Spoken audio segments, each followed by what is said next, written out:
Hey, everybody. Welcome on back. It's Twisted History Podcast. My name is Large. To my immediate right is my wife of 26 years, maybe, the beautiful St. Anne.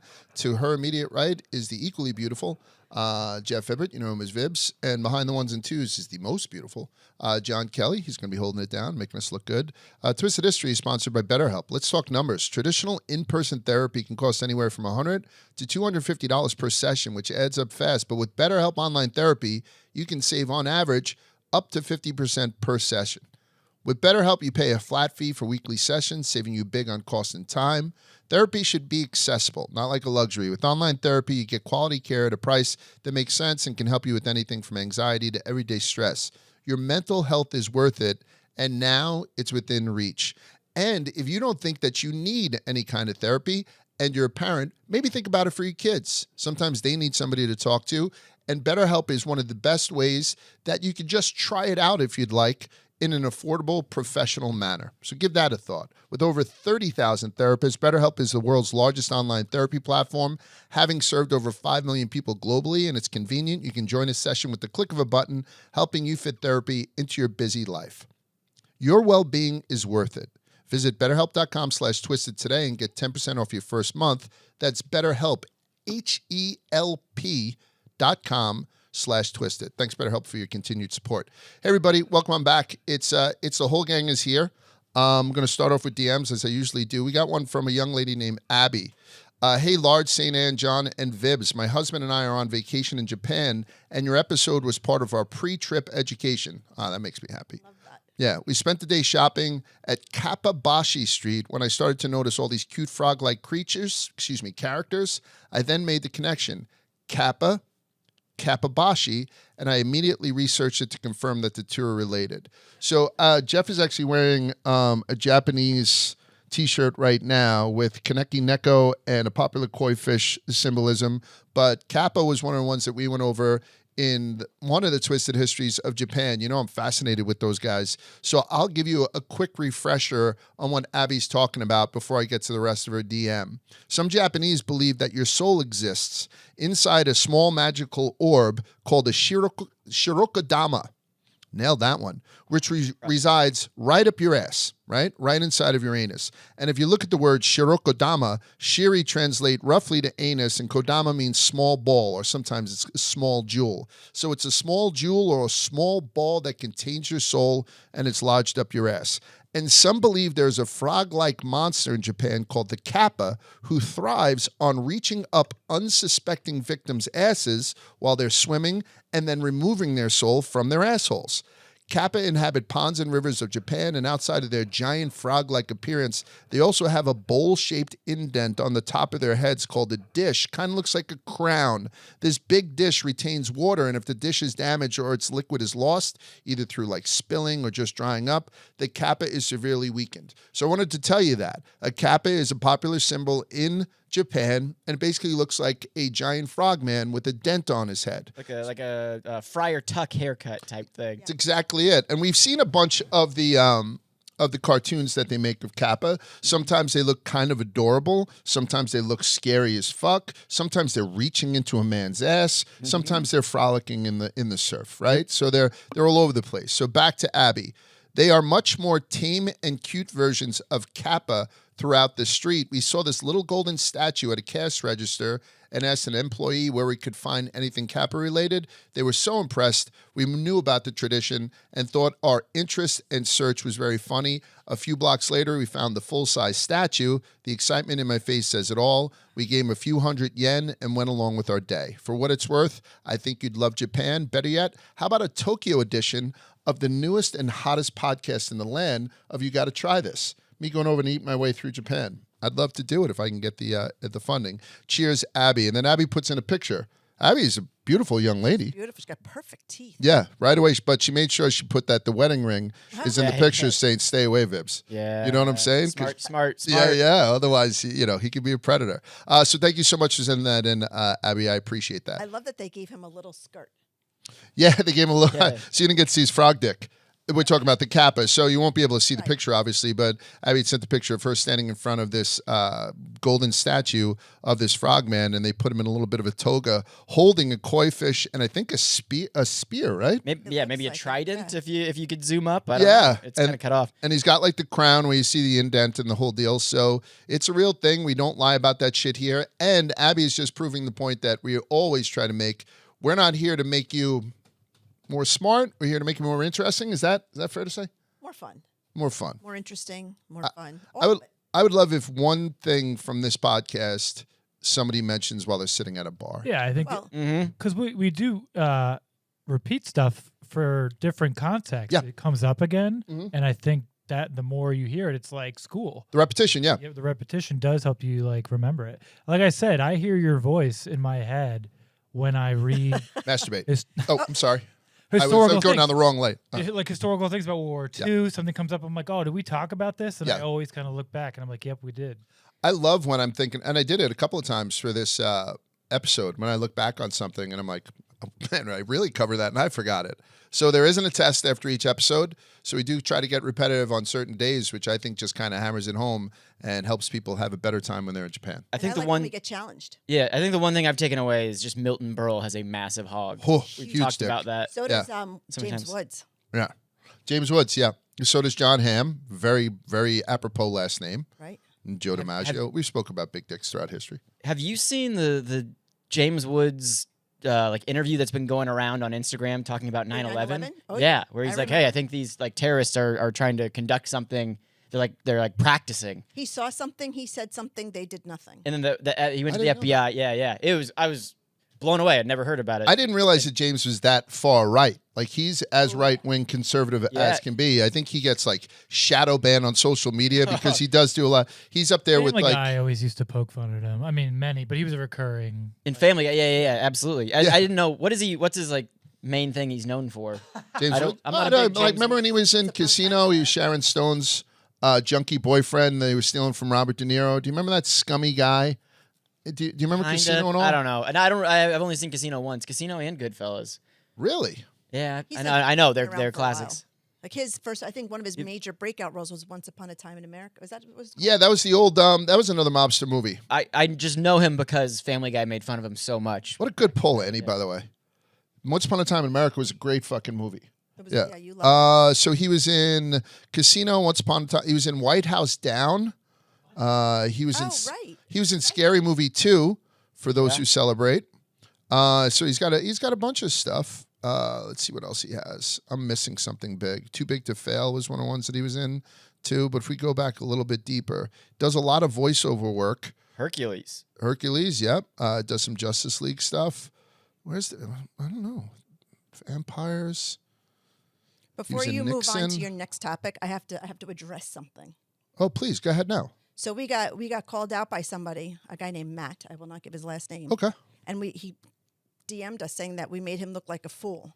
Oh. However, I don't think Matt paid attention to what we actually said. Are you chiding Matt? I'm not chiding Matt. I'm just, I'm standing by I'm here for my it. Go ahead. research. Yep. White Castle was family owned as of 1916, but not formally established until 1921, which we straight up Oh, said. because I said A&W first. Yes, Yep. A&W was a formally established stand-up as of 1919. A&W still wins. I stand by it. So Matt can suck it. Oh, I hear you. Putting that out there. You're being invited to suck it. I've All right. never seen Salvador. I don't know what that is, but that's... John's still hooked on James. Sorry, back to And his James. big Oliver old hug. Stone movie. Have you seen this? Salvador, Woods? 1986. No. So apparently that's a heck of a performance by James Wood. Once Upon a Time in America? Yeah. Yep. Okay, did you mention that? Yeah. Yes. Okay. All I right. think that's a 3-hour jam, These are too. random, Once though. upon a time. in Video America, drum? was Like, in what the it. fuck is that? I don't know. The Specialist, I remember he was in with Sly Stallone. The and Virgin Sharon Stone. Suicide, Sofia Coppola. I actually have heard of that, but I don't know if I've seen The it. General's Daughter. Such a random Remember that list. one? The Onion Field. I don't know. John this. Q. No father should have Here's to another bury his son. Is that a Denzel one? Yes. That was good. Yes. Wow. That was good. Yes, That could thank be you. the best Thank you. outside of my Eddie from Chicago. A Yes. lip quiver. Yeah. By the way, Eddie was down in Talladega with us this weekend. I was down there with a very eclectic crew of Joey and Pat from Out and About. Wait, doesn't he do? he's gonna bury me. Yeah. There's a follow up to that. Yeah. And Eddie did a voiceover video, and he did it like in a toilet or something. Yeah. Because Talladega, you know how it's sort of Talladega was, and then whoosh in the background when the Kohler fucking fresh. And so he had a great time and blah blah blah. Oh, Johnny! In 1975, he was in a movie called Night Moves with Gene Hackman. Ooh. Lot By the way, I hope James Woods doesn't die now. Oh, Jesus! I got it. He's not that old though. James Woods is in great shape, I believe. He's kicking. Yeah. All right. But you never know. Nixon, okay, he was in Nixon. Nixon. He's only 78. Ghost He's of a young Mississippi 78. by Rob Reiner. Never seen that one. So, all Which right. one? Ghost of Mississippi by Rob Reiner. I've never seen it. I heard it was excellent, but I've never seen it either. 78 though, so something can happen. Catch a cold. No. You're gone. Not to be confused with James Caan. No, Jimmy Caan Handsome was. Yeah. He's passed away already, though. Talking about Santino, son of a bitch. Santino loved him. Love Jimmy Caan. He's an elf. Yeah. What else are we going to talk about? So we're going to do Twisted History of Incorrect History, but before we do that, we're going to talk about the NFL draft just to be topical, because in the wake of Deion's kid falling to, what did he go, 144th to the Browns? Fifth round. Yeah, fifth round. Big When surprise, did I Tom guess. Brady go? Sixth Yeah. round. But nobody knew who he was. Yeah, everyone knows who fucking Shador is. So I thought I'd toss in a little Twisted History of the NFL draft just so people can chat about it if they want. People who are fixated on draft coverage have probably heard these stats from Mel Kiper, but I think the average maybe history guy doesn't watch the NFL draft with that type of, discerning eye. So if you remember, we did a Heisman episode years ago. It was myself and Casey Smith. Had to be about 3 years ago. Mm-hmm. Yeah. Might have been longer. That was season 1 of Twisted It was, History. right? Yeah. So, yeah. Honestly, we've been doing this for 6 years. Wow. We're almost. If this isn't, we're very close to our How old am 200th I? episode. Yeah, that was pandemic days. We were all on the Zoom, the three of us. That's right. Yeah. She was drinking wine. Very unprofessional, Casey. We were texting the whole time. She's like, "Who's this guy? What does this say?" I think everybody during COVID was drinking a lot of wine. Yeah. But so there's another stat that people probably know. The very first Heisman Trophy winner was a gentleman named Jay Berwanger. He went to the University of Chicago. Great name, Jay Berwanger. He finished ahead of 3 even better football names. Army had a guy named Monk Meyer. It's a good football name. Great. Then Notre Dame had William Shakespeare. And then Princeton had this guy, Pepper Constable. Pepper Constable sounds like he could fucking move some bodies. But Jay Berwanger had won in that year in 1935. It was the first Heisman. I don't even think it was called Heisman yet. I think it was called like the Downtown Athletic Club Award or something like that. But whatever, it was the Heisman. And before we get to Jay Berwanger and the NFL draft, here's just a couple of tidbits from his college days before we move to the pros. During the 1934 season, a center for Michigan named Gerald Ford became the only future U.S. president to tackle a future Heisman Trophy winner when he brought down Berwanger. It was a game where Michigan, who was on their way to like a 1-7 season, was routed by the University of Chicago 27-0, and Berwanger left a mark on Ford in the form of a distinctive scar beneath the future president's left eye. When Berwanger had passed away, Gerald Ford was quoted saying, "When I tackled Jay in the second quarter, I ended up with a bloody cut, and I still have the scar to prove it." So again, I think that that's a fucking tidbit. Jay Berwanger was the first Heisman Trophy winner, and he was the only future Heisman Trophy winner to be tackled by a future U.S. president. That's trivia, right? Why can't we get that on the fucking dozen? But let's move on. That was all college. Back to the draft. In 1936, Berwanger became the first player drafted into the NFL in its inaugural draft, and the Eagles took him, but did not think they would be able to meet his reported salary demands of $1,000 per game, so they traded his negotiation rights to the Chicago Bears.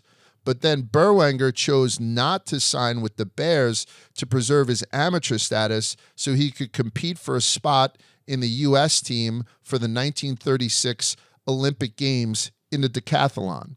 And if you say, why would someone give up an NFL career or the start of an NFL career? This was the 36 Olympics. This was my favorite Olympics, the ones in Berlin, where Jesse Owens basically rammed 4 gold medals down Hitler's throat, right? So this was a big time to be American. And back then, if you were the gold medal winner in the decathlon, you were the greatest athlete in the world. And it wasn't Bruce Jenner the artist formerly known as Bruce Jenner, was the greatest athlete in the fucking world. He's on the Wheaties box and everything. Everybody knew it. Yep. If you ask people in and around that time, Bruce Jenner, best athlete in the world. Who's the best baseball player? This guy. Who's the best athlete? It's Bruce Jenner. I can't tell you who won the decathlon last. I can't tell you who won the decathlon since Bruce Jenner. So, it did go like this as far as, because we have so many sick athletes who decided that they want to get paid for their stuff more so. But Jay Berwanger said, you know what? I'm going to try to do that. He didn't make the team. He didn't make the team. And so then he started negotiation process with the Bears again, and they couldn't hit them and Hallis. They couldn't come to a decision. He wanted $15,000 a year, like 15 games-ish.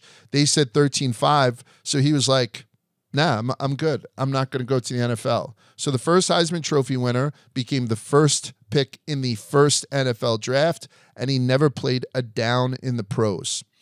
Instead, he went and took a job at a rubber company, right?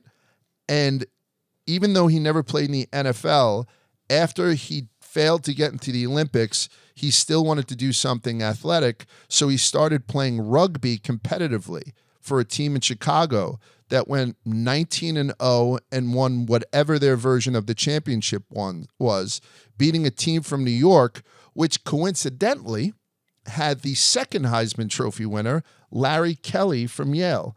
Don't you think this is big, like coincidence? Or it's not interesting to anybody me? Am I in my fucking mind? I love this shit. Yeah. The first Heisman Trophy winner gets tackled by a fucking president. He gets drafted. He doesn't play, can't make the Olympics, goes and wins a championship in rugby where he goes up against and beats the second Heisman Trophy winner.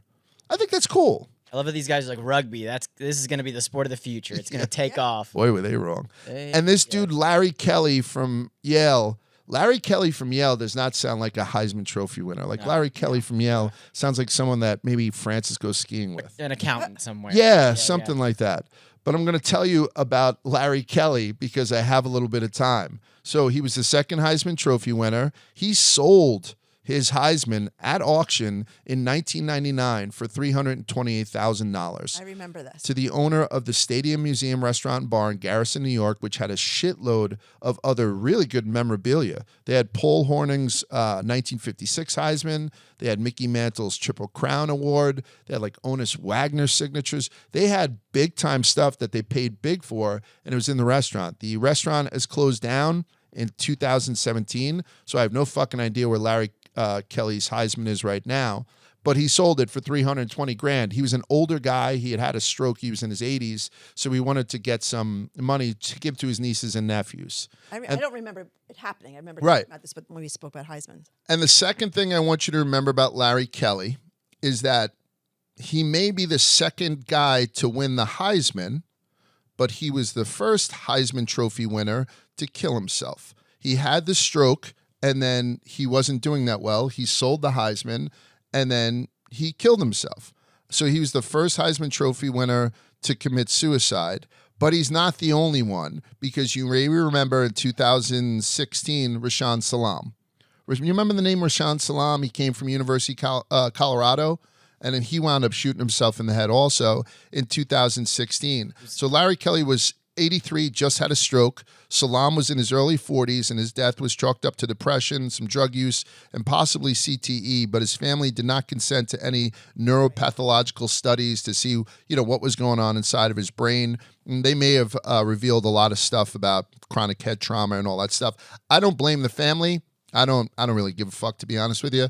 But Rashaan Salam, maybe there was some religious things to take into consideration. Maybe they just didn't want the guy's body being chopped up. I don't know. But anyway, 2 Heisman Trophy winners, as far as I know, and I didn't go through every one of them, but Google, how many Heisman Trophy winners killed themselves? I believe you're just going to know it was Larry Kelly did it first, and he was 83, and then Rashaan Salam did it many years later, nearly 100 years later, at the young age of 40 or something like that. So rest in peace to both men. But we're going to move on to the topic at hand, which is incorrect history.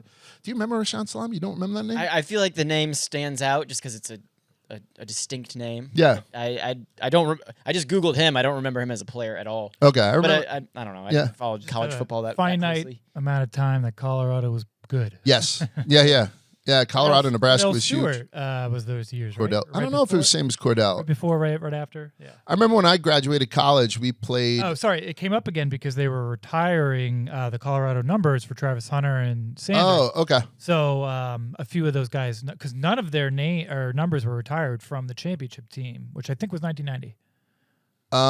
Is that when they wait? No, Something like did they take the national championship when they beat They had- Notre they Dame had- on that clip call? No, they had Rocket? I think they had co-ownership with somebody else. I don't think Notre Dame was involved with that one, though. Okay. I remember I was watching one of the bowl games. Jesus, what year? It might have been 93. They lost to Colorado in like a fucking Fiesta Bowl, and they called the clip on the fastest guy in college football, 10 yards behind Rocket. Like somebody's going to catch fucking Rocket. No one's Apparently, I'm still mad about it. But we're going to talk to you today about what's. Go ahead, baby. only 2 Heisman Trophy winners. They defeated Notre Dame. Sorry. They did, yeah. Thanks for bringing that up, Johnny. So go ahead, baby. Only 2 Heisman Trophy winners have committed suicide. Okay. You are correct. And Rocket's mother is. The launching pad. Love that. Yeah, because cadre was called the missile. Kid went to Syracuse, right? His brother. Yeah. And Rocket was a rocket, so he called his mom the I launching love pad. that. That is so Or more funny. specifically, I think they called her vagina the launching pad. Right. Right? Because they're not talking about her. They're talking about her well-manicured box. What? He was disappointing in the NFL. I wanted him to be good. Yeah. Rocket Ishmael. Yeah, me too. I also wanted him to get the gig on College Game Day because I thought he was better than. He. So it was him and who's the kid from Michigan who does College Game Day? I think There's 100 people that do college game day. I think they got down pretty close to 2. You know what I mean? They got so much. Oh yeah, no, they rifled them through. But before it was like Corso and Herb Street, but they always had that 4th seat kind of You open. think I'm going to tell you the name of a player from Michigan, knowing what it's like living with you? If anybody says Michigan, No, yeah, well, he saw his College Game Day. What the fuck's his name? I hate him. Oh, I'm the still not telling you. The guy who's didn't he? Isn't it? Yes. Yeah, he's the guy- Howard. Is it Howard? Desmond Howard. Desmond Howard. Yeah, fuck Desmond not Howard. saying Yeah, I thought. And by the way, that gave Desmond Howard like a real deal career. I don't think he does. He was actually very good. I don't agree. I like Say Yeah, the one. yeah, I you don't said, agree. I don't know. Yeah. All right, let's talk about incorrect history. But first, let's talk about Every Plate. Have you been visiting takeout apps more than the gym? No judgment here. But Every Plate is one of those things where even if you don't know how to cook, they give you stuff that you can cook pretty easily. Honestly, I think that I hate to use the word idiot proof because I think it downgrades how delicious some of the shit is. But anybody can make whatever comes in through Every Plate. Stop pointing at me. And the reason I know this is because my wife makes it. And she does a So very good easy. job It's with so it good. because it's step by step. And then you look at an asshole like me who loves to cook and they send you raw ingredients. So even if I don't want to make what Every Plate sends, I can make full dinners it's like they went grocery shopping for me. Or it's one of those episodes of Chopped where you open up the box, but instead of it being lizard eyeballs and cotton candy, you get 6 beautiful fucking russet pretty. potatoes, a nice pork tenderloin, a couple other things, and then I can just do my thing. So Every Plate can help you dish up better habits with delicious, easy recipes delivered to your door, including the new Calorie Smart, Carb Smart, and Protein Smart options. With new Smart Swap recipes, you can swap flour tortillas for lettuce wraps, white rice for lettuce, and potatoes for sweet potatoes to make better-for-you meals. Skip the store and enjoy wholesome homemade meals that cost less than groceries. Start with 50% off your first box with code HISTORY50, HISTORY50, at everyplate.com/podcast. Everyplate.com/podcast. The code is HISTORY50 for 50% off your first box. Every Plate offer valid with auto-renewing subscription. So go to Every Plate, check it out. I'm telling you right now, it's not sending you stuff that you're not going to eat. That's what's most important about it. Half off. And they're not sending you stuff that they've already pre-seasoned and done all that stuff, which you might not agree with. You can control what you want to do with Every Plate. All right. I read something the other day, and it's the reason why we're doing the podcast today, about the misreported and even more importantly, mistaught history. And it had me wondering, how do you think our current history here in the U.S. will be recorded in history books in, say, 30 to 40 years? Mm-hmm. I'll use myself as an example so you guys can give me the answer. I'm 53. So my oldest is Going to be 21. So in 30 years, he'll be 51. He'll probably have a kid. 40 years, maybe that kid will have a kid. So my grandchildren and great-grandchildren, how do you think that they're going to learn about like Joe Biden's presidency? Like where will Joe Biden's presidency rank in 50 years, 30, 40 years? How will Donald Trump's presidency go? Like, how will everything that we're experiencing now, and we don't even know what the fuck is happening. I can turn on the news right now and I get 2 separate reports depending on what channel I'm doing. And I don't know why that bothers me. It bothers me that there's nothing down the middle that's going to, and I'm not being political here. Like Joe Biden might have been the greatest president of all time or the worst president of all time, but I don't think our kids are going to get a good look at that. You know what I mean? Like, I don't think very much is accurate anyway.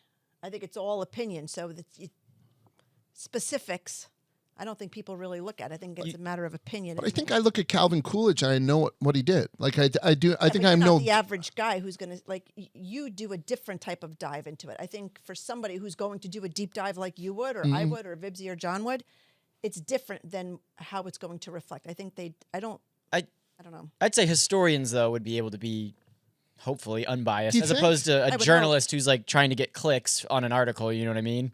They have to. They have to word everything differently and try to get the headline to pop. A historian can just be as unbiased as possible and Just facts, numbers. facts, like and actual just numbers. be boring and put it on a PBS thing, and it's like, all right, But where do they get the actual facts from? Because right? you know, Are they that's where in the trenches doing it themselves? 100%. Right. I get it. I don't know. And I think in today's age, people, if they don't like one side or the other, they don't think twice about dummying the numbers or changing. 100%. And so I don't know. To answer your 100%. question, I don't know the answer. Yeah, I don't know either. I don't, like, I see some of the, I'm going to go over some of the bias today, if that's cool with you guys, just to see how things might have been misreported in the past. I think we're on the precipice of having stuff grossly misreported going forward. And it all depends on the temperature, like whether or not we're in a conservative era right now, just underneath the Republican presidency. I don't know where my kids will be in 40 years, so I don't know how exactly it's going to be skewed. And to be honest with you, I don't want my kids doing what I do or what you do. Yeah. I would rather them find the facts for themselves and make their own choices. Ancient history with, like, what's the source? Because sometimes I look for sources. So that's something that's always been a concern of mine. And it comes up when we see movies that I know aren't historically accurate and stuff. I think it doesn't give people an idea of what history was. And I had just seen something. What I do is I take a lot of talking points for this show and all shows that I do, and I just kind of put them in a folder. But sometimes I don't necessarily know where the hell I got them from. I got to start doing it with links more than anything else. So somebody had written something about the bias towards the Western Front in World War II. Mm-hmm. And I've spoke about it small on this podcast. And as I just go over what this gentleman or young lady had written, or old lady, or whatever the hell it was, it really is shocking about how my school experience never really acknowledged what had gone on the Eastern Front. Everything that we had learned, particularly from movies and textbooks and just stories, has all been the Western Front. So for people who don't remember World War II, obviously I was 20 when it happened, you had Germany in the middle, and then to the west of Germany, you had all of Europe, right? And then to the east of Germany, you had the Soviet Union. And it was a world war because Germany wanted to take over part of Russia, most of Europe, right? Even though it was a world war. They wanted that first, and then who knows where they could have gone from there.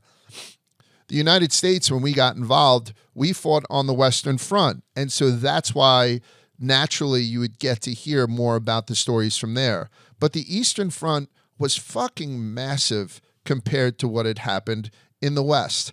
World War II is the deadliest military conflict in history. That's a fact. Nearly 85 million deaths were caused, representing about 3% of the estimated global population in 1940. So 3% of the people in 1940 died because of that war. We learn about the Western Front in grammar school in blockbuster movies. Dunkirk, Fury, great movie. Fury's a good movie. Great. Very good. Yeah, the tank movie. Saving Private Ryan, Band of Brothers, things that we bring up all the time here. So we're focused on that side of the war. But outside of maybe Enemy at the Gates with that one guy, Rachel Weisz, what's that? Is that the Owen? No, that's Behind Enemy Lines. Oh, I love Behind Enemy Lines. Yeah. No, it was I know. Jude Law. Jude Everybody Law was the shut up. sniper. That would have been Yeah. funny to imagine Owen Wilson in. Yeah. He actually kind of fits in a stupid way. Yeah. Wow, Stalin's bad. That's a good Owen That was Wilson. Great. Yeah. Wow. I might be misspeaking. What was the name of Sorry. Thanks. What was the name of the movie with the guy who's like digging for gold and he fights the Nazis? Sisu. Oh, Sisu. Sisu is still Western That's Front. Western. Damn. Because Sisu was up in Finland. Finland. So what happened, by the way, watch Sisu. That's not a Very deep cut. solid movie. That's one of my faves. Yeah. Shot another German. Although Finland I is shot another Germany. German. Wow. That's Eddie. That's Eddie. Oh, that's kind Finland of is east of Germany. Huh? Finland is east of Germany. Yeah, but you know what? North, right, of it. North, So but what not that due north, northeast. No, I know, and I don't mean to nitpick, but it was at the end of the war. So as the Germans were retreating across Finland, that's where they ran into Sisu, who was panning for gold, and then they tried to steal it, but they fucked with the wrong guy. They definitely. Yeah, and then the violence Gals. ensues. You know, so without downplaying the Western Front too much, right? I could tell you a couple of things confidently. It was primarily located in the Western Europe, including France, Belgium, and the Netherlands, which is what we were talking about with Sisu. It was characterized by more linear fighting with smaller scale operations and less frequent large scale battles like we had seen at Normandy. It had some bangers, you know, for historians, but it didn't have as many as you saw in the West. I know there are exceptions. I will back up my points with numbers at some point. Meanwhile, the Eastern Front wasn't just a theater of war. It was a stage where the fate of the 20th century was decided. Geographically, we're talking about a front that stretched nearly 1,800 miles from the Arctic Circle to the Black Sea. And the East wasn't a war as we typically imagine it, with clear supply lines. You know, you ever see like war movies and they always have out that chessboard where they're moving like tanks over to this front and all that stuff? Yep.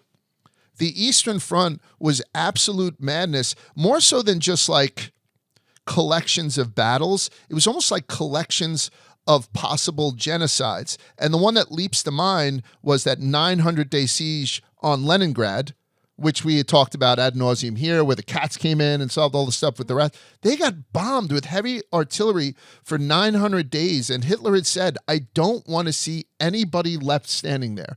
I want them wiped off the fucking face of the earth, which, I mean, there's not a lot of fucking gray area there, but Hitler unfortunately said that about a bunch of different people. Villages wiped off the map, execution, cannibalism, fighting not for like high ground or this like strategic hill. These battles were like fought for sewer tunnels, like to get into sewers. Like they were trying, not huge tracts of land, but like just yards of like scorched and frozen tundra. It didn't start in the summer. I think the Eastern Front started in June, but Hitler didn't think it would continue into that Russian winter, and that's what fucked him. Right. The Soviet Union pulled back, stretched them out way into that cold fucking Russian winter. Excuse my language. Don't excuse my language. And it was huge. This wasn't about maneuvers or surgical strikes. It was about overwhelming the enemy with bodies, bullets, and fire until there was nothing left to resist. It turned into a series of mini genocides driven by governing beliefs we don't agree with. This wasn't just the Soviets versus the Nazis. It was Bolshevism versus Nazism, with both sides believing that compromise meant annihilation. We talked about it with the Japanese a little bit, and we talked about it with Nazis and with the Russians. But let's bring about this again. Mercy was a liability on either side when it came to the Eastern Front. Stalin had that famous order number 227, not one step back, which meant Soviet troops could kill their own troops if they tried to retreat. And the Germans had that same madness in reverse. Hitler would force regiments to never make any kind of strategic withdrawal, so whole armies of his would die in place. I said I'd give you a number. Here's one, 27 million. That's how many Soviets, just Soviets, died in World War II. Do you guys understand how many people 27 million is? That's a lot of fucking people. Yeah. So many. 27 million people, and it's just Russians. Yeah. Just Russians died in that. That number is so massive that it becomes meaningless. It's bigger than the population of some entire countries. It's the equivalent of losing almost every single person in Texas. That's a Thanos snap, and now it's just Russia. But when you look on a map, Europe is only like 1/3 of Russia. But but I'm telling you, Germany, the loser, lost 9 million people. It's crazy. They lost 9 million people. The Chinese lost a bunch too, but China was also dealing with Japan at the time. But the big hero, big United States, we lost 420,000. We lost less than 500,000. Russia lost 20 million. And still, if you walk into most Western classrooms, you'll hear about D-Day and Dunkirk and the Battle of the Bulge. So why does the West ignore it? Why do we ignore that whole big fucking theater for the most part? And it's because, one, we weren't there.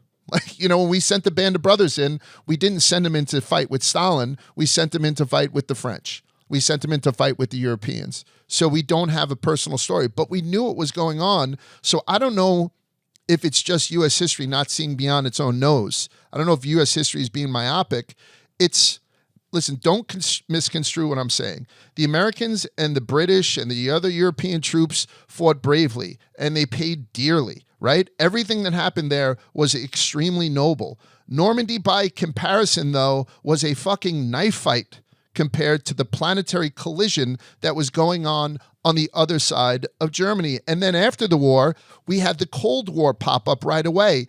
And that's the narrative that didn't fit in with the American. Like, we couldn't say that the Soviet Union was bad and also run a headline, the Soviet Union saved the world from Nazism. That's a fact. Hitler, they say everyone's speaking German if it wasn't for the Americans coming into France.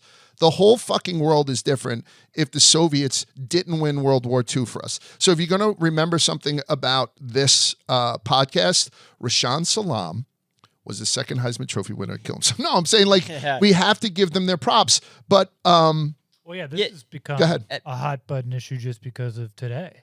Yeah, 100%. Come back around. So people are reviewing this again. Yeah.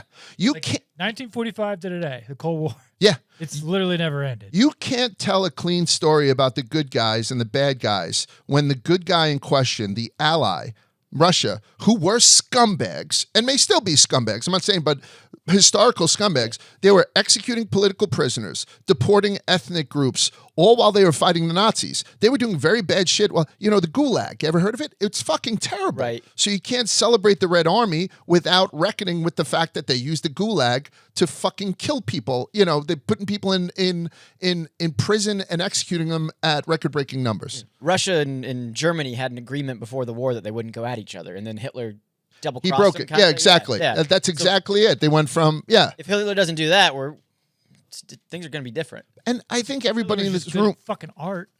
Right? Yeah. You just stuck to shitty scenery. Yeah. And I think everybody in this room has a higher IQ when it comes to history than the average person. And I think the average person doesn't have as high of an IQ because it's simply not taught. And again, I don't know where I got this idea from, but the person who wrote it said something that I especially loved. Instead of telling the truth, we opted for silence. We opted for simplicity. It's just simple, just to say we came in and saved the day and all that kind of shit. And we opted for Spielberg. We opted for cool movies where fucking heroes are made and shit like that. You know what I mean? The original book of All Quiet on the Western Front came out pretty early. So in a way, that did steal a lot of the Germans. Then German cinema was way better. 100%. Cinemas. Yeah. Yeah. Sorry. Yeah. Spielberg made a movie about a horse. Interesting. Horse. It's crazy what he did with that. That should be a shitty movie. He did a pretty damn good job. By the way, E.T., card-carrying communist. Nobody knows about that shit.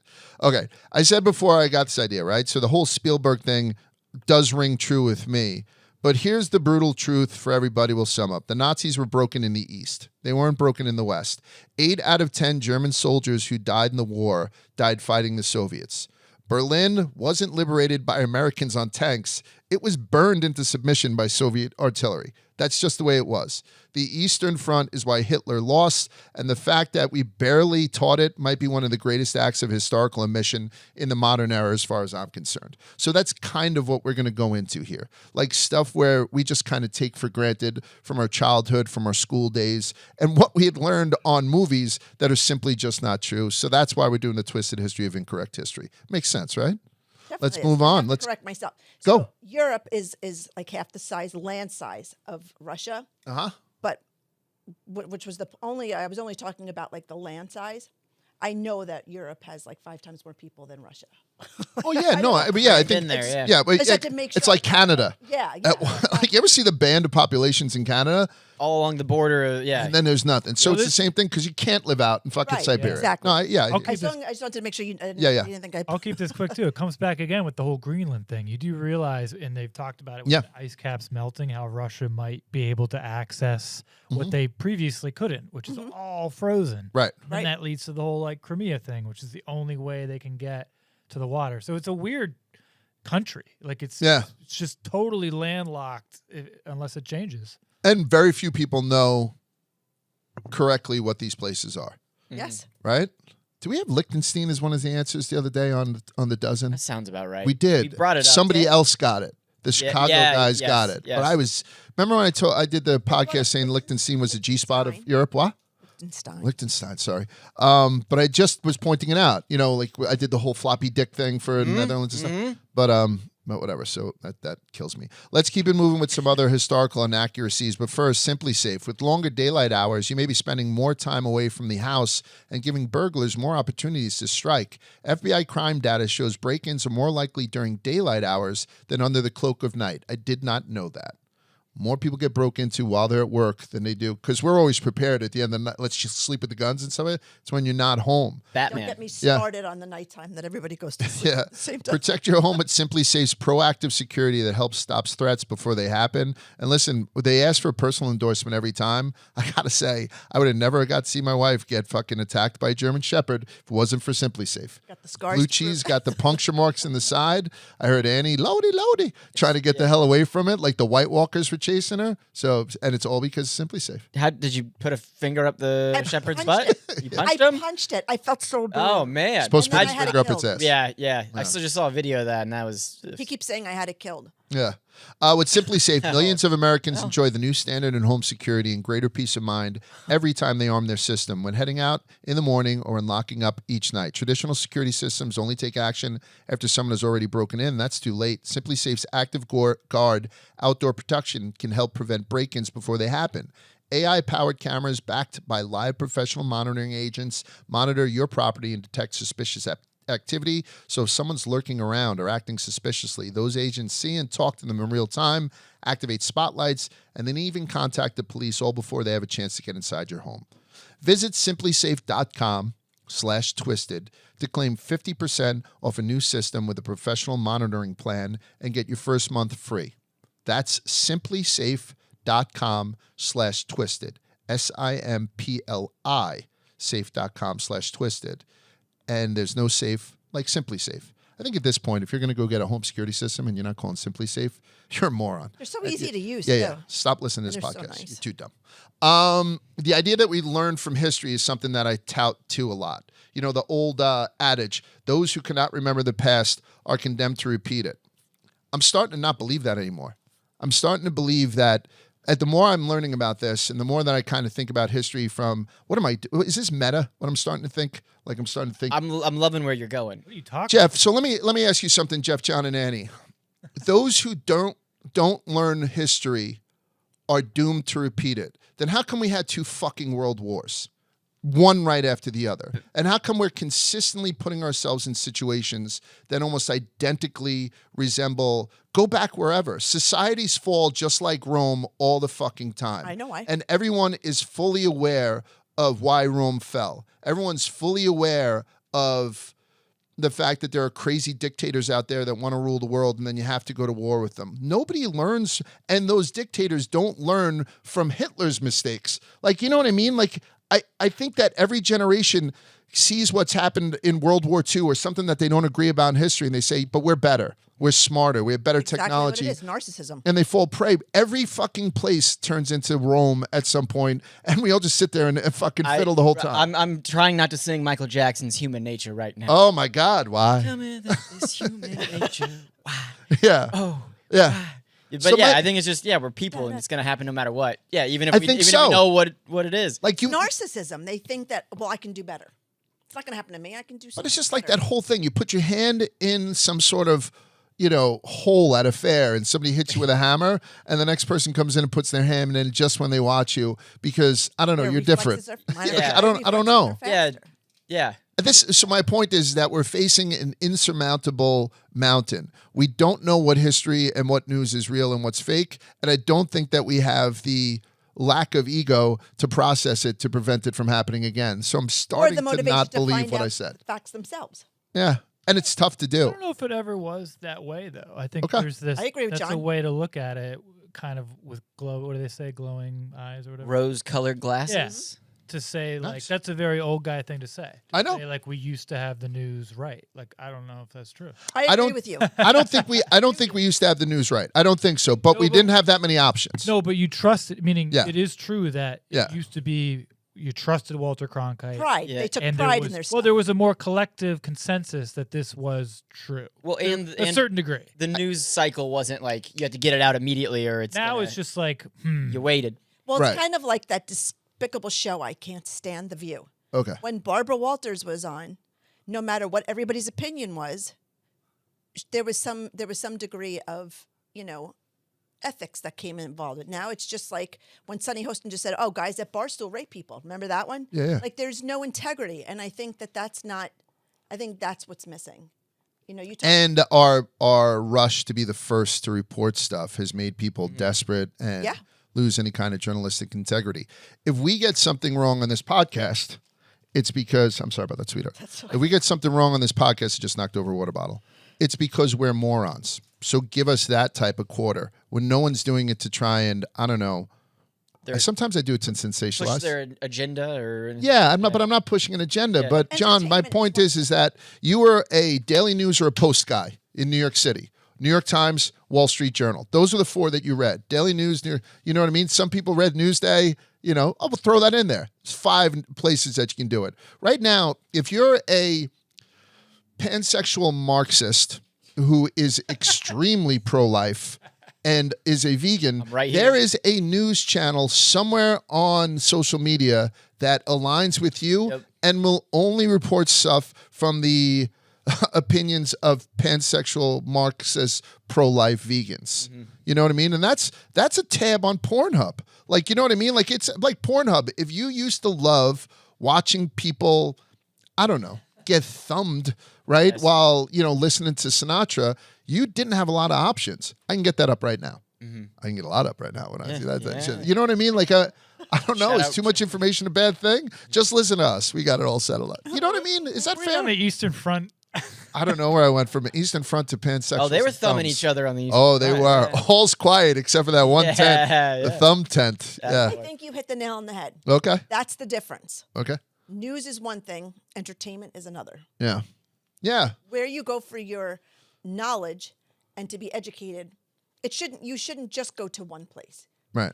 I don't want to just know about the one guy's take. I want to know everybody's take and form my own opinion. But if I'm a hardcore I Republican, just want what I like. if I'm a hardcore Republican, I probably will tune in more, But that's it. not to outlets that will tell me all the good that Joe Biden did, but I'll tune into all the ones that have funny memes with him falling off the bike But and that's eating ice cream. entertainment. No, I know, but It shouldn't be. Like, unfortunately, that's where education- people get all their information. Like the line between entertainment and news is blurred. Very And don't much. tell me it's fucking entertainment, because if you turn on Fox versus something, there's supposed to be news. What's the other one? MSNBC, CNN, all that. There's supposed to be news, and that's fucking entertainment too. And Agreed. Fox, CNN, they're all bought and paid for by their respective parties that Fair. they're following. It's not fair to people who just want to know, what am I going to do? What should I do with this money that I'm making, that I'm working so hard for? Yeah.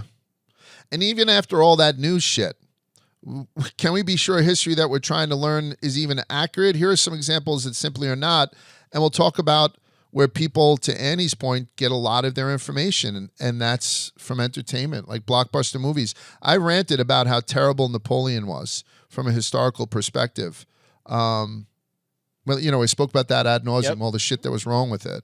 But what about It wasn't even short, by the way. I know. What about Mel Gibson? The movie Braveheart is set in the 13th century, late 13th century, specifically around 1280 AD. The story depicts the Scottish Wars of Independence, focusing on the leadership of William Wallace against the English occupation of Scotland. That's the wiki little thing of Braveheart. First off, the main love story in Braveheart between William Wallace and Isabella had a few historical problems. Mainly, Isabella was only 3 years old at the time that this was supposedly happening. right? A ton of other details didn't match up. The Scots didn't wear kilts in the 13th century, and England was actually at peace with Scotland when the film takes place. The entire execution scene is actually much tamer than what William Wallace endured, which including having his penis sliced off and his beating heart pulled from his chest. Probably should have been in the movie, right? But I think Probably it would've gets been you more an X-rated. It was. Yeah, I don't think his penis was sliced off. Yeah, Was it? in the movie. John. Well, Mel Gibson's was at the very end. Yeah, at the very end, they don't show. I But, think he gets. I think he gets his entrails. vivisected. Yeah. Sorry, I thought they were doing both. Oh, Yeah. It But on could- top of it all, John, I don't you always think that William Wallace? I mean, William Wallace wasn't even the guy called Braveheart. It was Robert the Bruce was the one that was referred to as Braveheart. Like, how do you switch fucking? Like, how does all of a sudden Awesome Bill from Dawsonville not be Bill Elliott? Like, you know what I mean? Like, he just grabs somebody else. Fucking Braveheart. It's the name of the Well, movie. I think, to their point, it's like when you have to say you have to suspend your reality, right? When you're watching Yeah. a movie like Patriot Day, all those things with, was it the Zernaeff brothers? Am I saying their name right? On Patriot Day with Mark. Oh, yeah. His don't know character encompassed 10 characters for the day. Sure. Yeah. You know, so maybe you have to what do you always say? Fit it for the screenplay. I get a nuts. I'm like, what? That's not how it happened. Oh, you have to suspend your. Suspend your disbelief. Can I- And I do that because I know that spaceships, you can't make sound in space. So the pew pew really probably doesn't have, like, you know what I'm saying? Like Yeah. you know, so, but that's more what I mean. Please, Vips, go on in. And I love the fact that you guys are all over this shit. I was just gonna say when you said people get their information incorrectly from blockbuster movies, and then you said Mel Gibson's name. Yeah. I was just glad you didn't bring up the Patriot. I'm gonna. I'm about to. I just. It's did. all true. Yeah. But Oh, before the other one. The other one. I'm No, I'm thinking- thinking- before I move on, Sorry.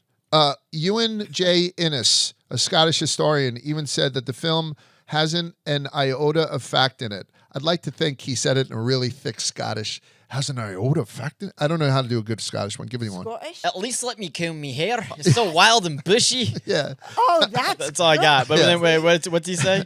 Head, pants, now. Hasn't an iota of fact in it, which is a very Scottish thing So to say. wild. Get in my bed. Hasn't an iota a fact in it? Yeah. Nah. I, you fucking can't.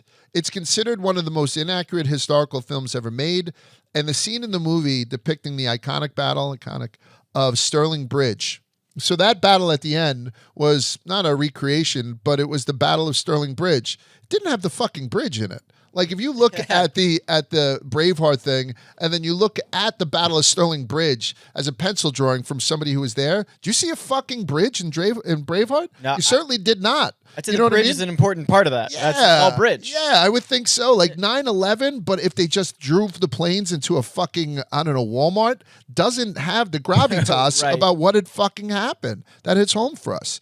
And oh, by the way, that whole idea of prima nocta, let's talk about that. You know, that first night thing? The king can have sex with anybody he Right. wants. Yeah, on their wedding exactly. He night? could be the first one to have her. So remember that scene where the guy came in and was like, I'm going to bang your wife, and the dude was kind of cucked, and then they wound up killing him and stuff like that? He ended up liking it. Yeah, prima nocta. Everyone in the tent. What?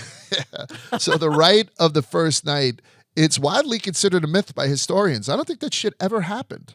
I think Really? prima nocta is one of those things that people just fucking made up. We have to find out where it first came on. There's no credible historical evidence to support its existence, even though it's a popular element in literature and in pop culture, not history. Right? It's a cool idea. Nothing makes you develop as a villain quicker than saying, congratulations on your wedding. I'm about to tank your wife in the ass real quick, Yep. and then I'll send her back to you if I'm done. Like, you know what I mean? Like, that would make me angry and want to kill that fucking guy immediately. I mean, look, is there real life occasions of prima nocta, Nocta? And I don't think there is. It's like the ultimate propaganda to start hating the king. Or It's easy. Yeah. It's Right. really easy. It's really easy to make somebody King Joffrey, you know, by saying that he banged your wife before you got to her.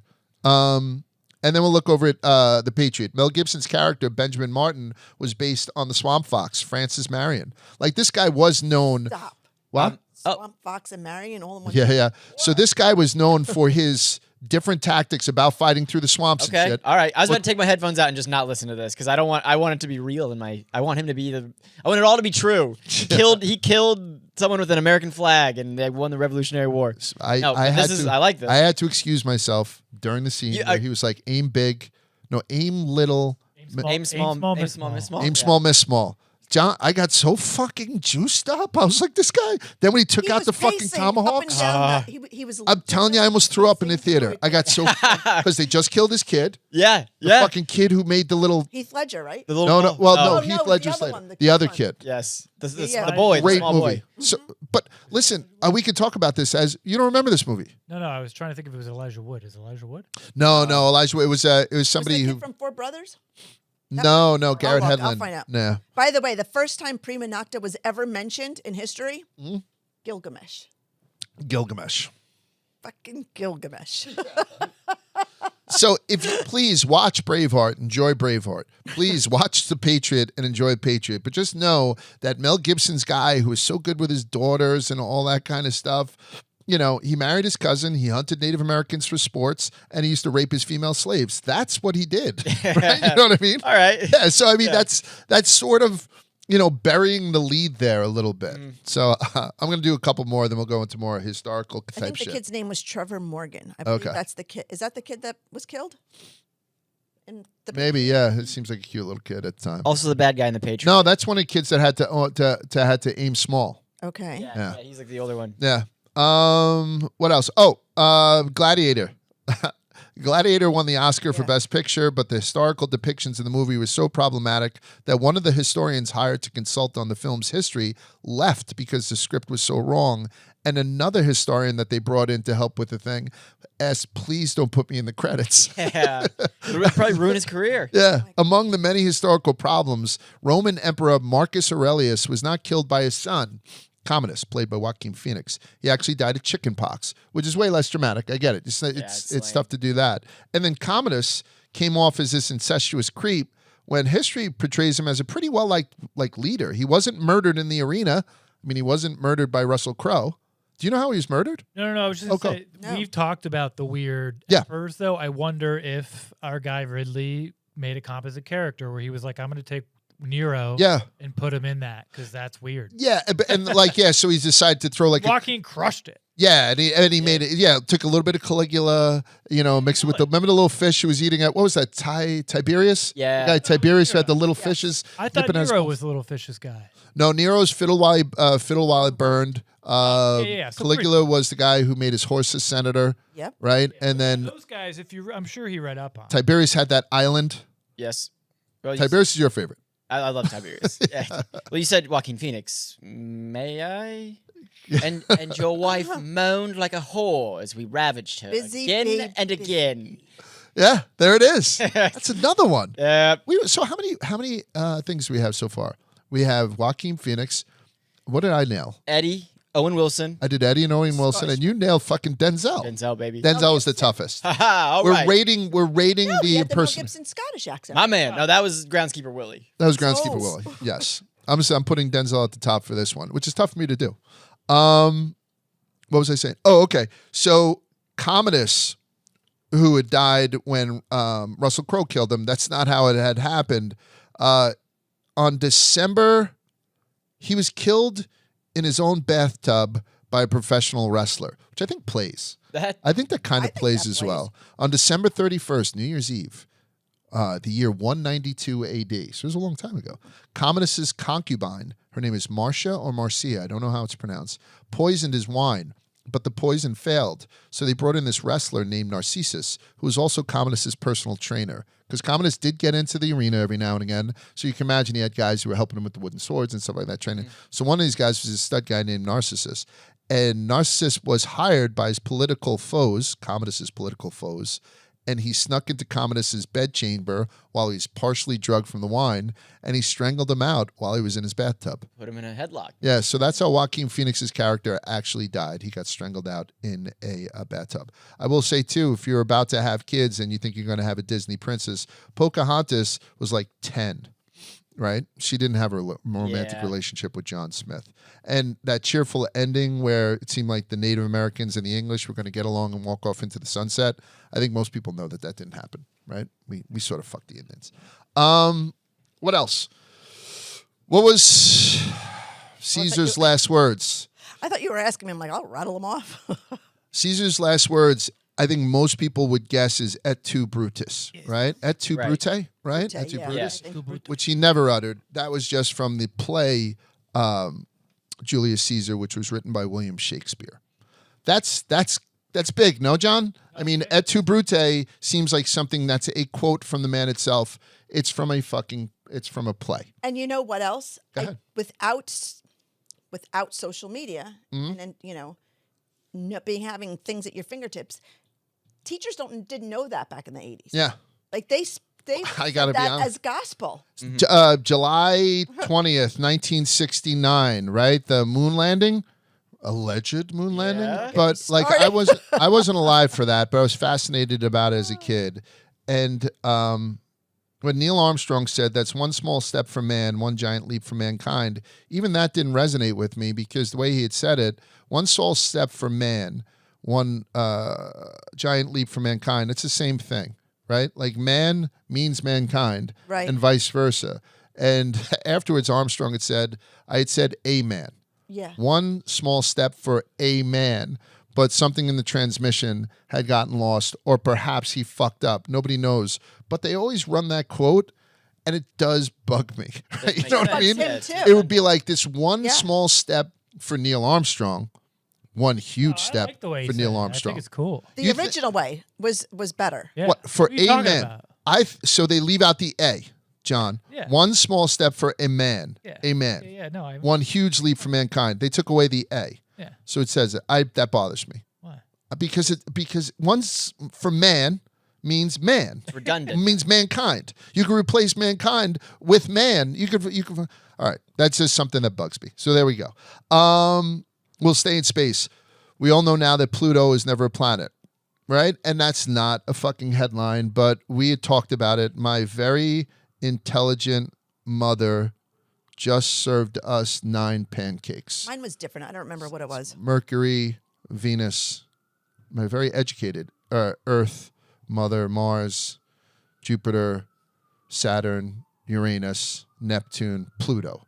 That's how we remembered it. Yes, sir. And I was kind of crushed to hear that Pluto was no longer a planet, just because, I mean, did nobody else have to do the thing with the styrofoam balls on the fucking end of the wire hangers and stuff? Yeah. And you had that poor little son of a bitch all the way out at the end, named after, like, whatever he was named after, but in my eyes, he was named after Mickey Mouse's dog. Like, I don't know, it was one of those... So that's something that they correct. They corrected it so much that we all know that there's no Pluto. But they don't go in and say, hey, make sure you know that Julius Caesar never said that. You know what I mean? And It's not a hill that I want to die on, but 95 years ago, Pluto was discovered. And since then, it hasn't made a single trip around the sun. We haven't had a single Plutonian year since it was discovered 95 years ago. Its orbital period is 248 years. So Pluto will complete its first full orbit since its discovery in 2178. So it won't do that for over 150 years from now. So I get it. So it's fucking way out there. And I've come to accept this fuck up because it's science and technology is used to study stuff and improve what we know. So should ideas that are proven to no longer be true, like this is black and white to me. I get it. Pluto is not there's a certain degree of... That's because it's math. There's criteria that they need. Right? Don't you it think has so? to orbit the sun. It has to be round, and it has to have cleared other objects from its orbit. And Pluto didn't meet the third rule because there's so many other icy bodies floating around the belt that it's in. So it got fucking kicked out. It's math. It's exact. Yeah.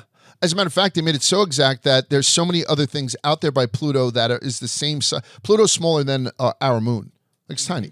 And there's so many things all the way out there that are its size or bigger. So it's either take Pluto out or keep it in and add Eris, Maki, that's the name of the fucking thing.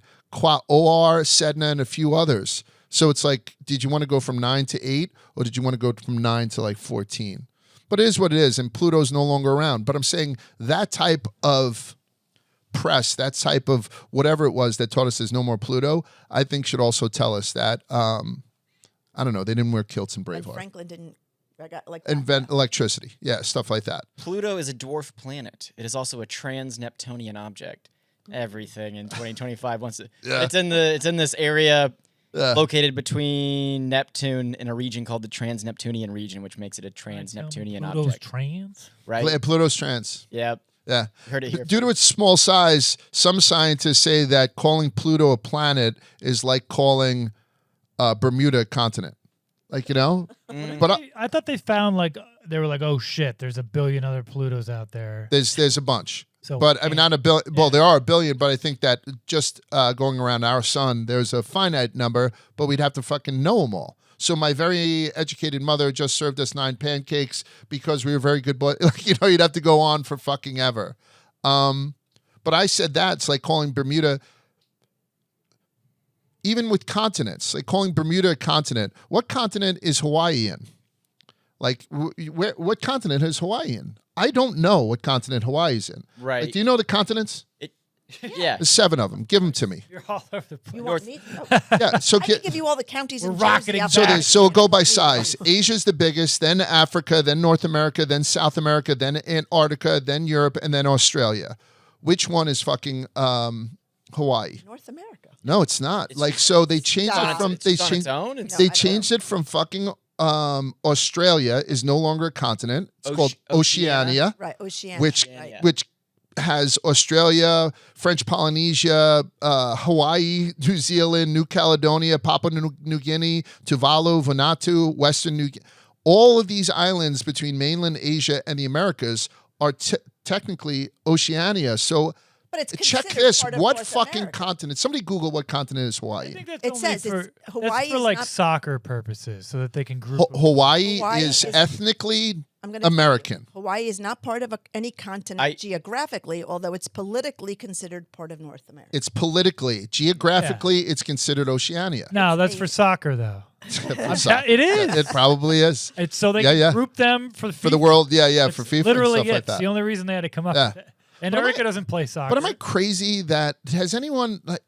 I know I'm the oldest, but has anyone ever asked you what fucking continent Hawaii is? We just assume it's North America. It's nowhere near North America, right? Like if there are trade deals, maybe that Oceania does with the whole thing. I don't know. Yeah, Oceania also includes 3 island regions: Malaysia, Micronesia, and Polynesia. Maybe politically, they're represented in certain logistics, and that's good. It's I don't know. closer to North America than it is Asia.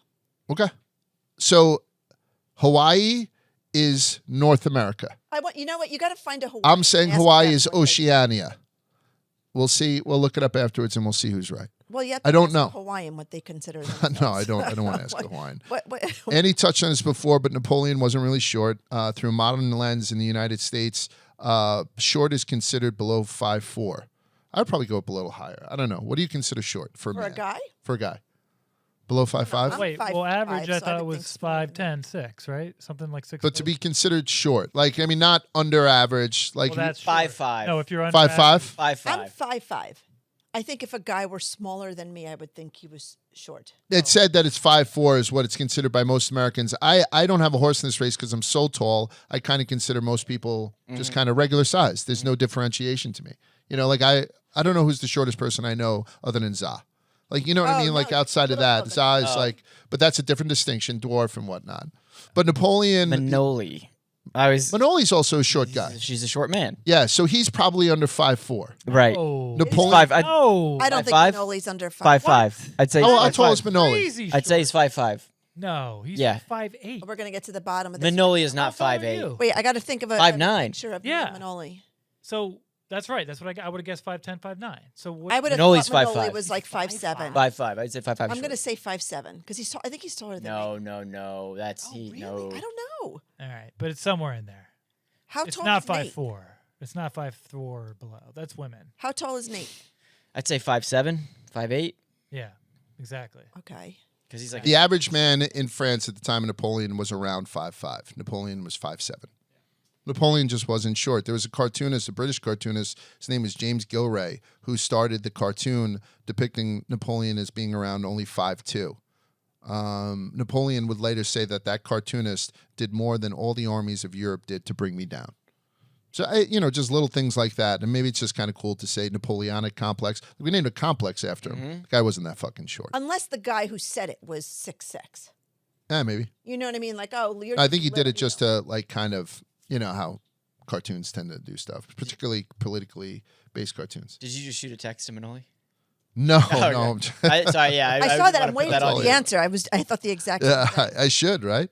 Paul Revere never screamed, "The British are coming." I mean, that's all I know about Paul Revere. He did his midnight run with the fucking lantern. The British are coming. The British are coming. And the reason that he never screamed that is because the majority of people back then here, all the colonists, were Brits, right? Like we came over from England for the most part. So saying the British are coming, people would then yell out their window that we're already here, right? Because most of the people were. So he did say that the regulars are coming out. The regulars are coming out. The regulars are coming out. I guess that's tough to write down. So the British are coming just seems like it that it fits well, but it just never happened. In 1963, U.S. President John F. Kennedy was in West Berlin. So we're looking after World War II, obviously, when Berlin was split up into two sides. And again, this goes back to the evil communists who had East Berlin versus West Berlin. And when JFK was there, he'd uttered the words, "Ich bin ein Berliner," which is kind of, famous and whatnot, which he thought meant, I'm a citizen of Berlin. And the fact that somebody in the speech had put in the word ein changed the whole definition of the sentence. So instead of it saying, "Ich bin ein Berliner," would mean I am someone from Berlin. Ein Berliner means a jelly donut, essentially. It's like it's a German pastry. So he was saying, I am a kind of like with a jelly donut. What's his name? Yeah, Churchill, when he gave the peace sign. Oh yeah, when he threw him up, he was like, "Deuces, I'm out." The other way, one means FU, one means victory, right? Go. Manoli just texted me back. How tall did he say he is? I said 5'7". Well, I feel bad, but what? I am 5'5" on the dot. 5'5" on the No, dot. you did say very confidently that you knew. I know. You know what? We're gonna have to see. Yeah. When I see him, I'm gonna go stand next. I thought he was. I promise you. He just said. No, I'm saying compare. Right. Oh yeah. We'll So see John, if he's why? stretching But I it. feel like we were all over the place because we were talking about what is short, and then we got on to like how tall he actually. Yeah, and I guess the reason I'm doing it, so the idea of what's short or what's not, I think that if you were to ask the average kid what they know about Napoleon, right. I think a lot of kids in their top 3 would say he was extremely short. 100%. Yeah. That's like the first thing. Yeah. I really think that it might be the first thing that leaps to mind. Yeah. And for some How reason, tall was he? that's important. He's 5'7". 5'7". Napoleon? Napoleon was 5. Napoleon was taller. Napoleon was almost as tall as Joaquin Phoenix, the guy who played him, and no one calls Joaquin Phoenix. He's 2 inches taller than Manoli. They say above average height. Yeah, above average height for France, which was 5'5" at the time. Right. Yeah.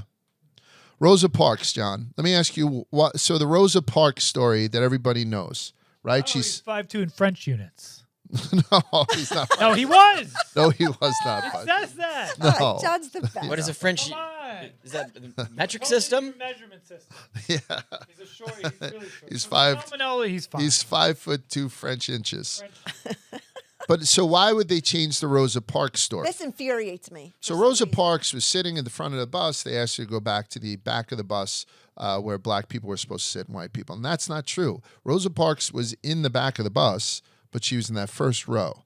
Like there's a line of demarcation in buses back then when the black section had started. So some white people had come on, and since the white section was already filled up, they'd asked her to move from the black section because she was in the first row. I know it's a nuance, but it does take a little bit of the sting out of it. And on top of all this thing, she wasn't the first to do it. Claudette Colvin was 15 years old, and she had done it months before Rosa Parks did. Good for her. But they never gave her any kind of shine because she was 15 years old and she was already knocked up. And they knew that a single black mother, if she was to be put in any kind of media spotlight, she'd be fucking torn apart and labeled, a black harlot or something like that. So I can see why they did do it, but it's also not what happened. Like Rosa Parks wasn't the first. I think Claudette Colvin was the first, both of them are and great, Rosa Parks wasn't in the front of the bus. I think those are more than just little details. That's huge. I think so. That's huge. I think that's the best example of. Yeah. It's kind of how we're talking about, where like people reduce, the story and make it more like a composite character. So she like represents all the people. She represents, but as it's happening, they tell her story. Like if it was the Rosa Parks story and she didn't exist, and they used, if it was the Claudette Parks story and they combined Claudette Colvin and Rosa Parks, I totally get it. But I think the history books definitively still teach my kids front of the bus, first to do it.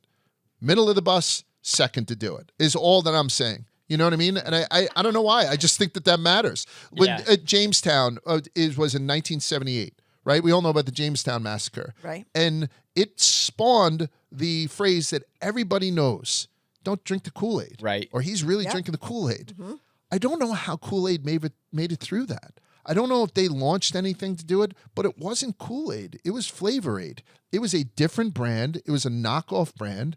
And like that's unfair to Kool-Aid to have their name synonymous with a guy who 900 people committed mass suicide by drinking a flavored drink mixed with Valium, chloral hydrate, and cyanide. But it wasn't Kool-Aid. It was a cheap knockoff called fucking Flavor Aid. And if you look at all these fucking Flavor Aids right here. I mean, this is a picture from Jonestown. That's fucking Flavor Aid. And all these bottle caps and stuff like that, because, and these people, they didn't take it willingly. Everyone might be on the opportunity, under the impression that everyone kind of took a sip. They had to kill people in order to do it. They had to inject people with poison. It wasn't just all these people with their little cup saying, okay, ready to go? Bang, bang. Do you watch The Studio, Seth Rogen's new show? No, I don't. No. So it just came out. I won't spoil it too much. Okay. But this was a very funny scene. Did you mention Flavor Aid?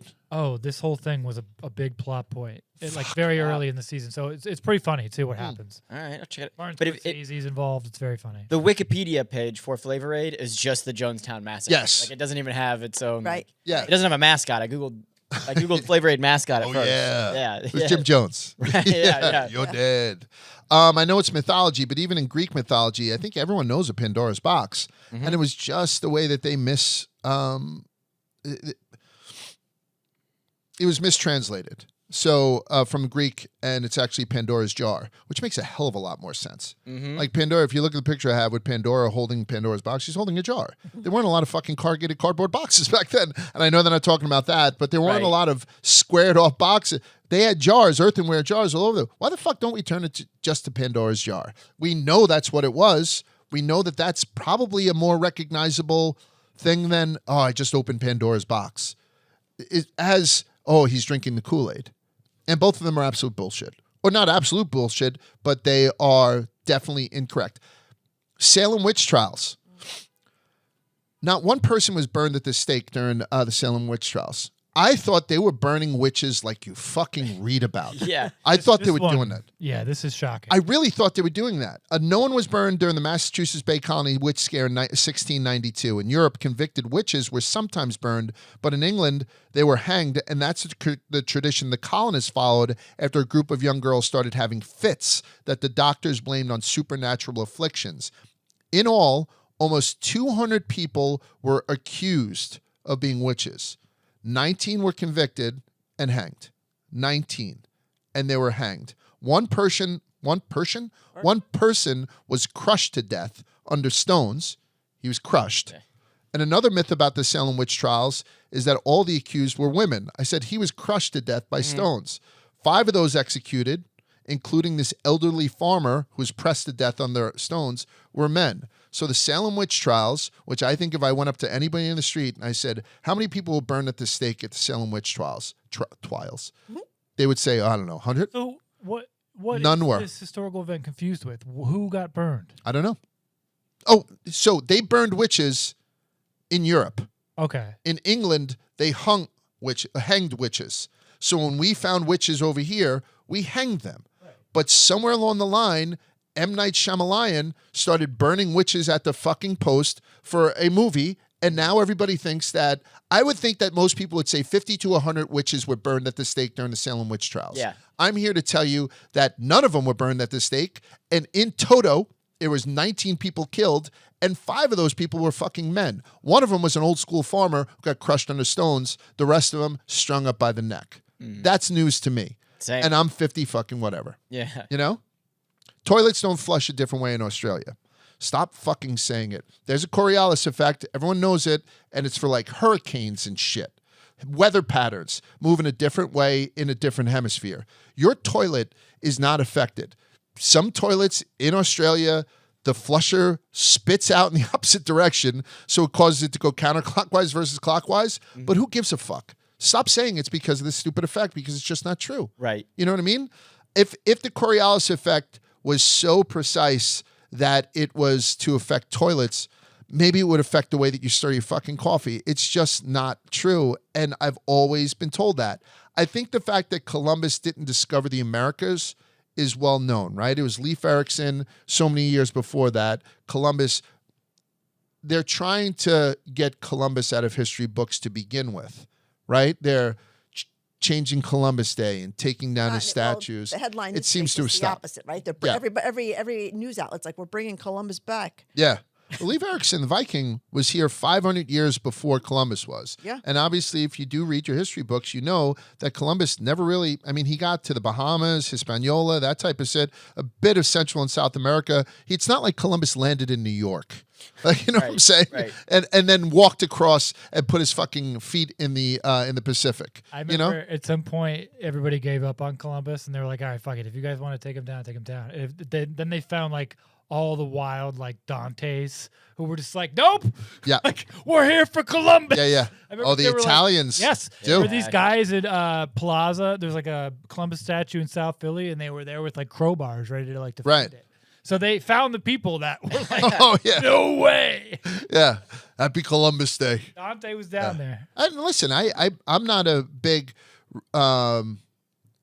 revisionist. Like, I'm not telling you about the guy William Wallace, not William Wallace, the Patriot was based on, so they can rip it down. I'm just trying to make sure people, if you think that you're getting historical facts from Hollywood blockbusters, then you're an idiot. Right. And I also think if you're getting historical facts, not historical, but I guess scientific facts, you're also kind of an idiot. Like, look at Roy G. Biv. Mm-hmm. Like, do you know that one too? Like, my very educated mother is the planets. Roy G. Biv. The colors of the rainbow. Oh, yeah. Yeah, right. So the colors of the rainbow are Roy G. Biv. Mm-hmm. I think everyone kind of learned that. Red, orange, yellow, G is green, blue, indigo, and violet. Mm-hmm. What the fuck is indigo and violet? Wasn't this like a 1998 thing where they like snuck this in? No, they did it because they've had indigo and violet for so long, and one of the reasons I learned that they did. Yeah. Oh no, Isaac Newton, the original. Well, Isaac Newton, a superstitious sort, believed that the number 7 had a cosmic significance per occult beliefs at this time. So he believed 7 colors, no more, no less, had to come together to make white, right? You're shooting white light through a prism and it's coming out. It had to be 7. Mm-hmm. So they chose indigo to join the other colors, potentially because of the popularity of indigo dye at the time. So, all right, we know about that now. Get rid of it. And by the way, get rid of fucking violet and turn it to purple. Be Roy G. BIP or whatever the fuck it is, right? I mean, you see it. So when the first LGBT flag came out, there was a first gay pride flag, and it had all Roy G. Biv. Purple. Bring back violet. You like violet better than purple? Get out of here, violet. No. Oh, come on. I'll die on that hill. Purple. You'll die on it? Purple. I don't know the difference. So the first pride flag actually was just a pink band above all 7 Roy G. Bivs. But then the LGBT flag, which is probably the most, recognized, they got it right. They cut it down to only 6. If you look at the LGBT flag, by the way, I went into a guide to pride flags. There's a lot of fucking pride flags. There's Philadelphia Pride is the regular one, plus a black and brown band for POC inclusive variation.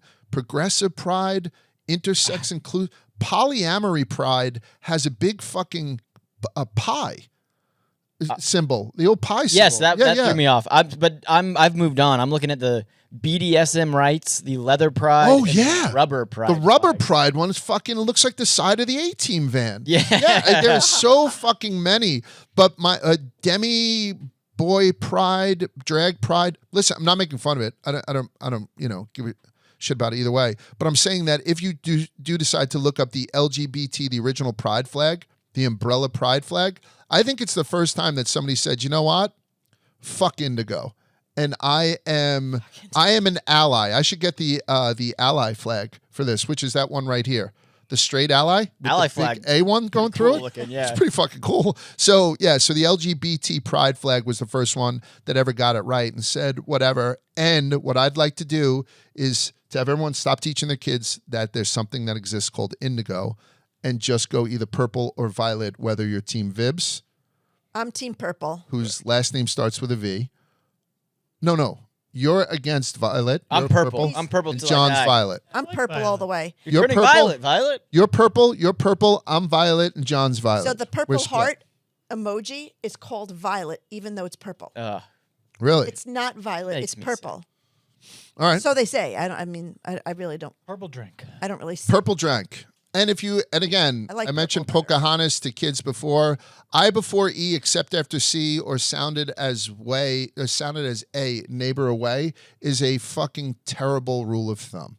It's a terrible rule of thumb. I before E except after C or sounded as A as in neighbor or way. What about weird, glacier, science, ancient, deficiency, proficient, conscience, sufficient, feisty, hide, protein, seas, sovereign, or fucking kaleidoscope? There are a dozen that don't fall. Whoa. Let's change that rule of thumb. Let's stop making people ignorant and again, just find something bigger. We spoke about Cleopatra. We brought her up because she was probably one of the first people to use a vibrator. When she hollowed out that gourd, she hollowed and dried out a gourd, filled it with live bees, and then sat on that fucking thing until she saw God, which I fucking appreciate. But she was the queen of Egypt who was of Greek descent. And people are like, no, she wasn't. Yeah, she was fucking Greek. She was ethnically Greek. She ruled in Egypt, but her family was from the Ptolemaic dynasty, and they were of Greek origin, originating from Macedonian Greece.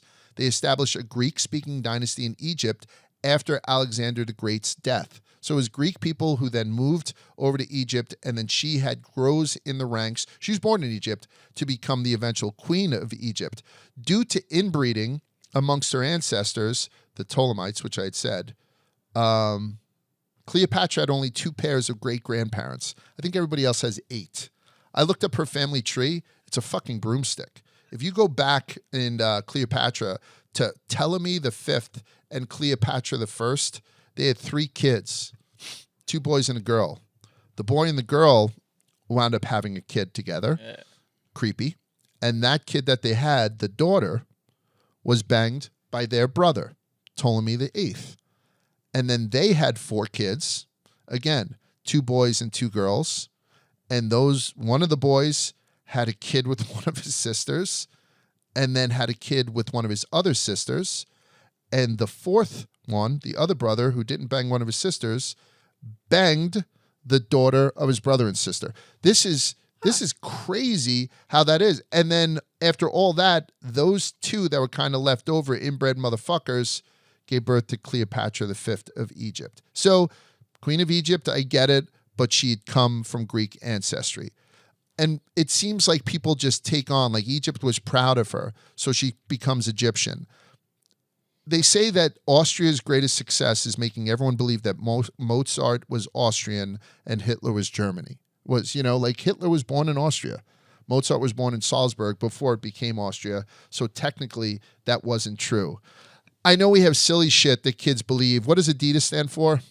All day I dream about sex. You're damn right. All day I dream about sports. All day I dream about soccer. We talked about it, how it's actually Addy Dassler. Adolf Dassler, they called him Addy. They named it Addy Das. So that's where it came from. His brother was in 1949. Puma. Yeah. So that Adidas is sort of like us changing it to all day long I dream of soccer is what's called a backronym. So like, let's say you're like Jeff Vibbs, and I say, and the Vib stands for very intelligent, butt-blasting sex fiend. Like, you know what I mean? That's a backronym. That's not why they named you Vibs or anything like that. But it's after the fact, you make it up. Yeah, so the real acronym is Adi Dassler, and the backronym is All Day Long, I Dream of Sports. The Chevy Nova. I had learned that the Chevy Nova did not sell well in Latin America because the word Nova technically means doesn't go. But that's not true at all. It never was the thing. And Nova was easily understood to be new. Did you ever hear that Nova's never sold in Spanish-speaking communities? I've never heard that. I've always heard that it was because it means Nova, like doesn't funny go. joke. I think so. Yeah. Michelangelo, when he painted the Sistine Chapel, he wasn't on his back.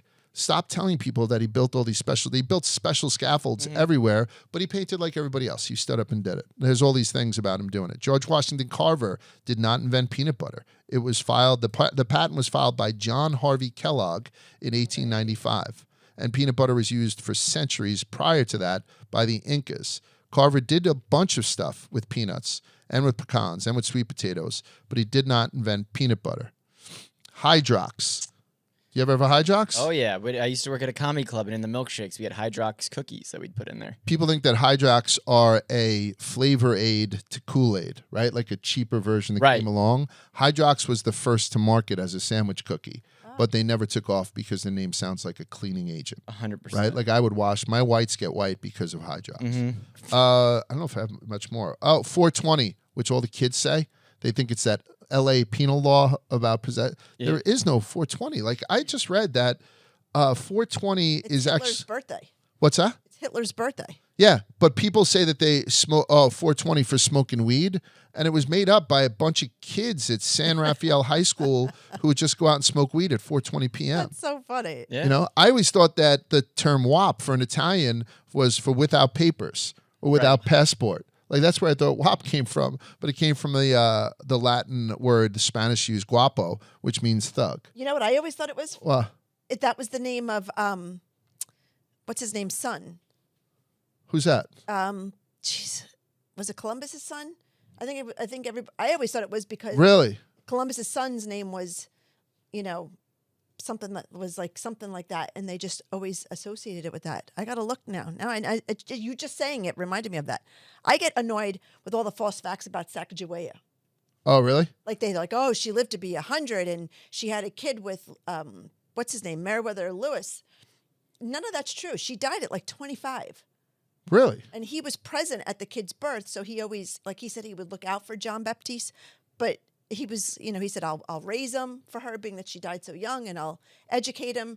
But he lived with her family. Like, really? Her family took care. Like, you know, it's like, it's crazy but that's easy to find out. It's not written anywhere that she had a relationship with him or that she lived to be 100. She literally died at like 25, 30. Really? Yeah. I didn't know that. All right, so that's a bunch of stuff that I just threw against the wall. You might have to listen to this one twice, don't you think? It's a lot of facts, shit. but yeah, it's good. I think it's all good. So let's close on some old wives' tales that aren't true. There has never been a case of somebody who was killed or permanently injured by eating an apple that had a razor blade stuck in it. But I was convinced growing up 100% that hundreds of people were putting hypodermic needles and razor blades in. The only documented case I believe of this wound up being somebody who committed filicide, who killed their own kid and said that it happened from a thing. I had the names wrong. You said WAP. I was not. Diego for Dago. Yes. Excuse our use of these terms, but we're trying to give you the way that they're done. That's his son's name. Yeah. Christopher Columbus' son's name is Diego. Yeah. So the razor blades and the candies and the apples has been debunked. You can let the kids have apples if somebody. I think it's weirder if somebody gave your kid an apple. You're a piece of shit. If you're you really are. Hair of the dog. During the Depression, they did it. No, but they're giving out apples. Yeah, I'm saying they didn't put hypodermics or razors in it. Yeah. And so now if you do it, you're a fucking creep. Right. You can smoke weed out of an apple, though. Oh, so you're basically handing them a little bong. That's kind of cool. There's more creeps now or, 50 years ago? I think it's easier to be a creep now. It's just easier. Like I can order a full latex bodysuit to run around a preschool tomorrow with, and it'll be at Amazon. I'll have it droned in by 6:00 tonight. I think it's just easier to let your freak flag fly now. But I also think it was easier to cover up your freak back then. Like you think? No one ever find out. That's now it's because of phones. Yeah, now everyone's like, I'm worried it's gonna get out. And like people I would guess act I might be on wrong. things, and now they could be more of a voyeur and get, like you said, to your point, thumbnails of everything, and then satisfy that creep thing by doing it by themselves privately versus staring through someone's window. I get what you're saying. Easier for sure. It's easier now, but I think it's been the same amount of freaks since. You think? But I guess you say too now, like it's compared to when? Compared to the 1950s? Compared to before technology, when people didn't know they were a freak. Right. You have access. But is that like 1950s or is it 1350s? Oh, no, 1950s. Okay. Because I think back, like when we see about the fall of Rome. I'm talking about pre or watch Rome, on HBO. Right. They're doing some shit. I'm talking pre-phones, pre-technology, when you had to get. I don't know. Like you had porn in the woods. I did. Like thank God. Now these kids can get it on their phones and not have to be creeping around the woods. Yeah. But do they still do the woods? I would think so, right? I mean, I don't know. I'm on the fence with that one. Hair of the dog. Hair of the dog, we all know about. It's if you have a big night drinking, you wake up the next morning, hair of the dog, just start drinking again. It helps out. It doesn't, obviously. All it does is postpone.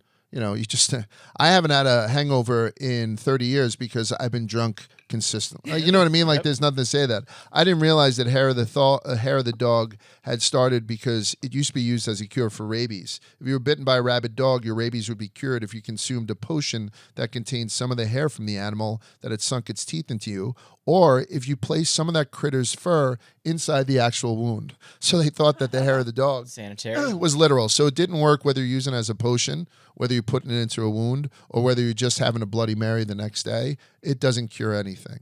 Swimming less than an hour after you eat causes cramps. It does not. That came from an old Boy Scouts handbook from the early 1900s, and it was saying that the muscle and blood flow used to digest food gets taken away from your muscles, and then you'd be more likely to cramp and drown. And it's simply not true.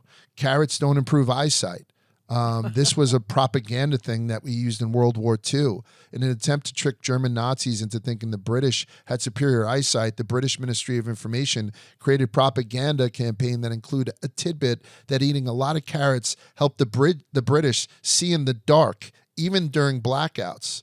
Carrots have a ton of vitamin A. Vitamin A is good for eyesight, but your body can only convert so much beta-carotene at a time, and once your body has enough of it, it just stops producing the vitamin A. So it was bullshit, and it was World War II propaganda.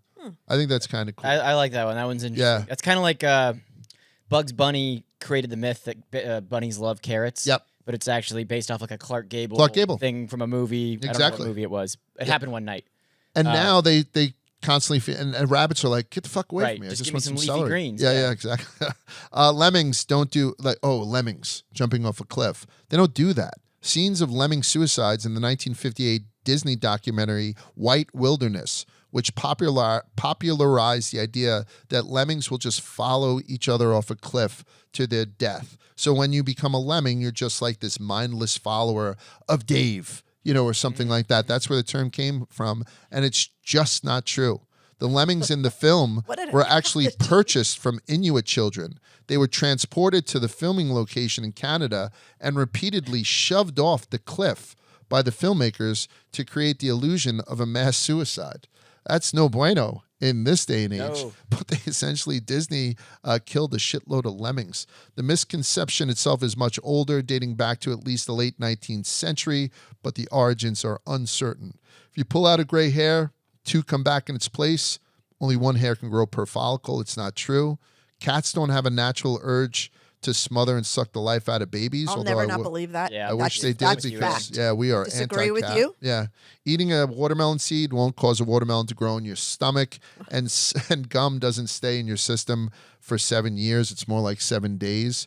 Cum stays in your system a lot longer, but gum and watermelon seeds don't. And the last thing we're going to end with is that peeing on a jellyfish sting doesn't alleviate the pain. They said that because they don't like when people put fresh water on it. Sometimes those stickers will react to fresh water and release more toxins. So you should just put seawater on it, unless, of course, you just like being pissed on, in which case, absolutely go fucking good nuts. excuse. Yeah. What do we got to talk about? Anybody have anything to promote? What do you got going on, Jeff? Oh, beer game show comes out. It's coming up this week, next week. Perfect. So we filmed a bunch of episodes of that. Stay tuned. It's fun. Who wins? I'm just kidding. Everybody wins when you watch beer game show. Yeah, damn right. John, where are you headed next? Here.